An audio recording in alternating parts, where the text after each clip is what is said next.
আমি প্রেগনেন্ট। ভালোবেসেছিলাম, বিশ্বাস করেছিলাম, কিন্তু ভাবিনি সে ভালোবাসা এইভাবে শাস্তি হয়ে ফিরে আসবে। আপনি আমাকে বিয়ে করতে পারবেন? আচ্ছা চলেন। পানি খাবো। কি পানি খাবো। পানি? এখানে তো পানি তো শেষ। আচ্ছা তুমি দাঁড়াও, আমি নিয়ে আসি। হ্যাঁ, 2 মিনিট। আজকে কিন্তু বাসিটা মজা ছিল। এই মিষ্টি জঙ্গলের মধ্যে এত সুন্দর পরি। কি আপু চুপচাপ কেন? কইতে পারেন না নাম কি আপনার? কি হয়েছে এখানে? কিছু না ভাইয়া। আপু আমার কথা শুনেন না, চলেন না কাপসা খাই। এখান থেকে চলেন তাড়াতাড়ি। আরে দাঁড়ান না, এর দাওয়াত দিল না। তুই চাটা আজকে কে বানাবে, তোরা না তোদের বাপ? এই কি বললি? একদম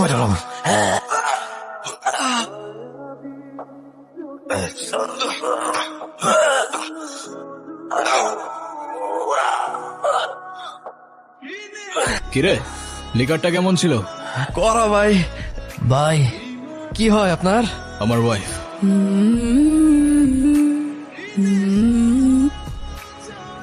নানা যান, মামা যান, সবাই নিচে আয়েন। দেখেন কেডা আসছে। কত বড় ফাউল ওখানে দাঁড়িয়ে ও চিৎকার চেঁচামেচি করছে। কি ব্যাপারটা কি? তুই ষাঁড়ের মতো চিল্লাচ্ছিস কেন? দেখেন কেডা আসছে। কি কি হলো, তুমি এখনো যাও নাই? তোমাকে না বললাম ভেতরে যাও। আসসালামু আলাইকুম। আপনি নিশ্চয়ই মামা। আপনার ব্যাপারে অনেক কিছু বলেছে। আর আপনি, বাহ, বেশ মিষ্টি দেখতে তো আপনি। যদি ভুল না করি আপনি ছোট খালা আর খালু। সবার মধ্যে আমার ফেভারিট কিন্তু আপনি। নাকি কিন্তু আমি নানু বলে ডাকবো না, আমি আপনাকে ডাকবো নানু ভাই। আচ্ছা শুভ কোথায়? শুভকে দেখছে না? শুভ এই তো। এই গুনগুন, ছেলেটা কে রে? মামা, ও আতিফ। আমরা একে অপরকে ভালোবেসে বিয়ে করেছি। কি তুই এই শুভ কাজটা একা করলি কেমনে? না মানে সাহস পেলি কিভাবে? আব্বা, এতে মনে হচ্ছে আপনি খুব খুশি। কুতুর মুতুর করে কেন কথা বলছেন? আমার তো মনে হচ্ছে যে দুটোকেই আমি গুলি করে মেরে ফেলি। এই এই ছেলে, তোমার পরিচয় বলো। আমি আতিফ, আতিফ খান। খান নামের সাথে খান মিশালেই কি খানদান হয়ে যায় নাকি? কি কাজ করো তুমি? করি তো অনেক কিছুই, এখন কোনটা রেখে কোনটা বলবো? অনেক কিছু করো। আচ্ছা ঠিক আছে, তুমি একটা বলো। এই তো আমি অনলাইনে। কি অনলাইনে কাজ করো তুমি? এই অনলাইনে তুমি কি করো? জুয়া খেলো নাকি মলম বিক্রি? ছি ছি ছি ছি ছি। আব্বা, আব্বা, আমি আমার ভাগ্নিকে ঢাকায় পাঠিয়েছি কেন? লেখাপড়া করাতে, তাই না? ও বড় বড় ডিগ্রি নিয়ে আসবে, সনদ নিয়ে আসবে। ও কি এনেছে? হ্যাঁ এনেছে, একটা কিছু তো এনেছে। ও বাড়িতে একটা বনশিয়াল নিয়ে এসেছে। ছে। এই বলবার দাও, তোমার বাবাই খেলতে না করছে। তুমি কিছু মনে করো না, ছেলেটা ওর মায়ের মতো একটু বেশি লাগে, তাই মাঝে মধ্যে ওরে আমি হাফ পাগল বলি। দেখলেই বোঝা যায়। নানু ভাই, তোমরাই তো চেয়েছিলে আমি বিয়ে করিনি, তাহলে এখন কেন সরগর পাকা? আমি তোমাদের পছন্দ মতো বিয়ে করিনি, তাই বলে আমার জামাইকে এইভাবে অপমান করবে? এটা কিন্তু একদম ঠিক হচ্ছে না নানু ভাই। বাপ দে তো, এইসব একটু একটু হয়। আয় নাচ জামাই উপরে আয়। চলো। আয়, আয়। শুনছো, আজ কিন্তু আমাদের নাতনিটা নতুন জীবন শুরু করলো। তোমার কত ইচ্ছে ছিল এই দিনটা দেখা।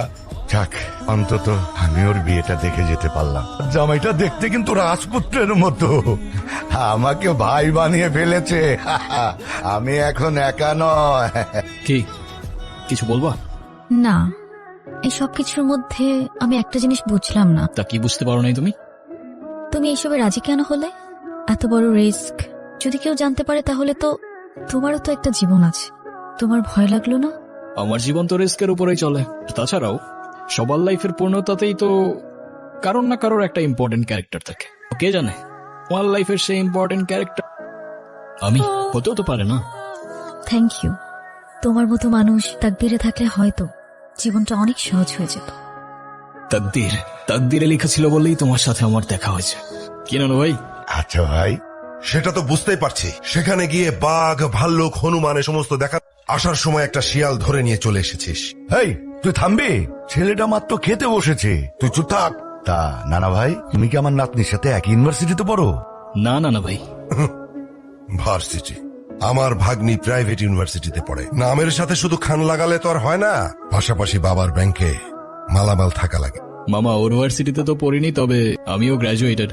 সফটওয়্যার ইঞ্জিনিয়ারিং শেষ করেছি। যদিও আমি বলবো না, তবে you guys can call me engineer. বাহ বাহ, বেশ ভালো। বাবা বেশ ভালো বললে হয়ে যাবে? এই সব কিছু মিথ্যে কথা আর ধান্দাবাজি। ছোট লোক কখনো জাতে উঠতে পারে? বলেন আমাকে পারে?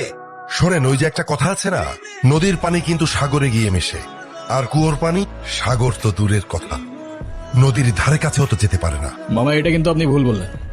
সাগরের পানি যতই হোক না কেন, শেষ পর্যন্ত তৃষ্ণা মেটাতে কিন্তু আপনাকে ওই ছোট্ট কুয়োর কাছেই আসতে হয়।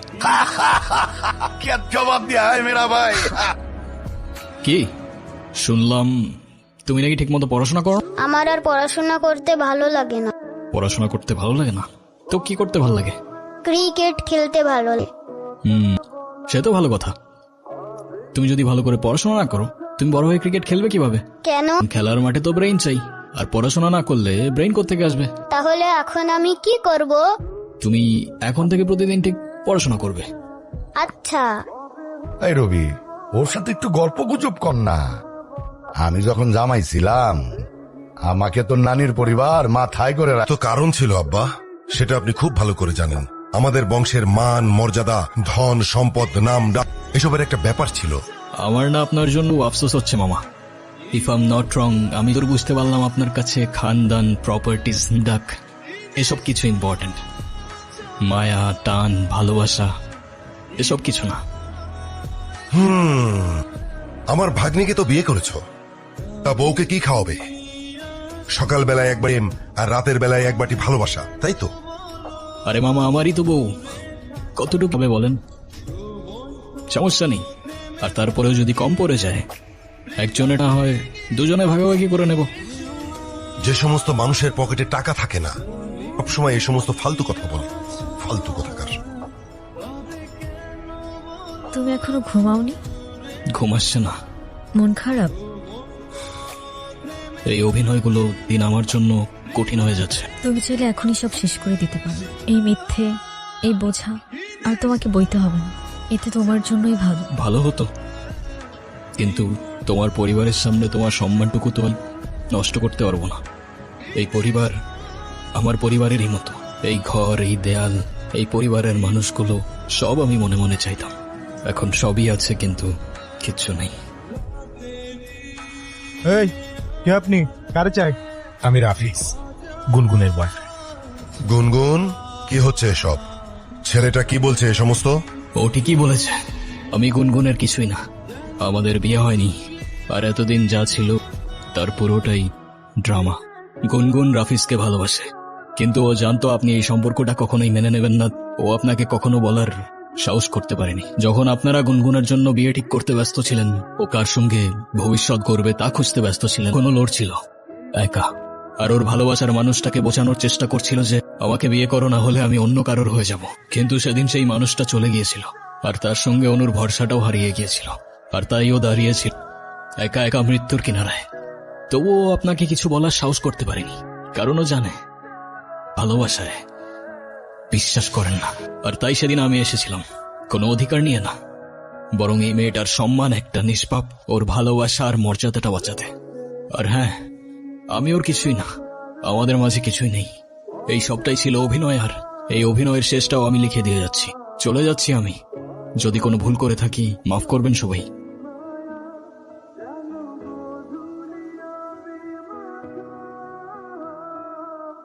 এই দুনিয়ায় কারো উপর মায়া এলে তাকে আর কোনোদিন মন থেকে মোছা যায় না, তবে তার থেকে আঘাত এলে ভালোবাসার আড়ালে লুকিয়ে পড়া যায়।